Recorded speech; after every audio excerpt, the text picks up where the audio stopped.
ఆపదామపహర్తారం దాతారం సర్వసంపదాం లోకాభిరామం శ్రీరామం భూయో భూయో నమామ్యహం. 60వ సర్గ. హనుమంతుడి మాటలు విని అంగదుడిలా అన్నాడు: వానరవీరులారా, సీతాదేవిని చూశాక కూడా ఆమెను రాముడే తెచ్చుకుంటాళ్లే, మనని కేవలం చూసిరమ్మనే కదా పంపాడు అనుకొని ఆమెను తీసుకెళ్లకుండా వెనక్కి వెళ్లడం మనకు తగిన పని కాదనిపిస్తోంది.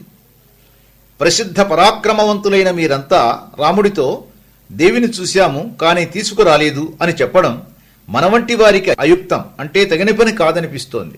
మహావీరులారా, అసురులతోనూ దైత్యులతోనూ కూడిన లోకాలన్నింటిలోనూ ఆకాశ సంచారంలో గాని పరాక్రమంలో గాని మనతో సమానులు ఎవరూ లేరు.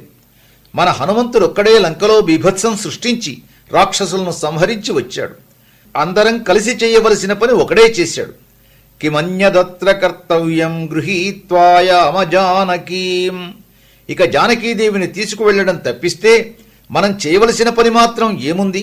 అంగదుడు వానరులందర్నీ ఉత్సాహపరుస్తూ ఇలా మాట్లాడాడు: రిక్షవానరులలో వృద్ధుడు శ్రేష్ఠుడు, ఏ పని ఎలా చెయ్యాలో తెలిసినవాడు జాంబవంతుడు. అతడు హనుమంతుడు అంగదుడు మాట్లాడిన మాటలన్నీ విన్నాడు. వారి ప్రభుభక్తికి ఉత్సాహానికి పరాక్రమానికి సంతోషించి ఇలా అన్నాడు: రాకుమారా, మనం రాముడు కోరినట్టు చెయ్యాలి.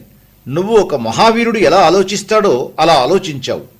మనకు ఇచ్చిన అధికారం కంటే ఎక్కువ మనమే ఆపాదించుకొని మనకు తోచినట్లు చేయడం మంచిది కాదు. రాముడు ఎలా ఆలోచిస్తాడో అలా ఆలోచించాలి. ఆ ప్రభువు మనస్సు గ్రహించి మసులుకోవాలి. మనం చేసిన పని రాముడికి నచ్చాలి. అది చూచి రాముడు మెచ్చాలి. దానితో తలపెట్టిన కార్యం చక్కగా పూర్తి చేసినట్లు అవుతుంది. అలా చెయ్యి అన్నాడు. స్వస్తి.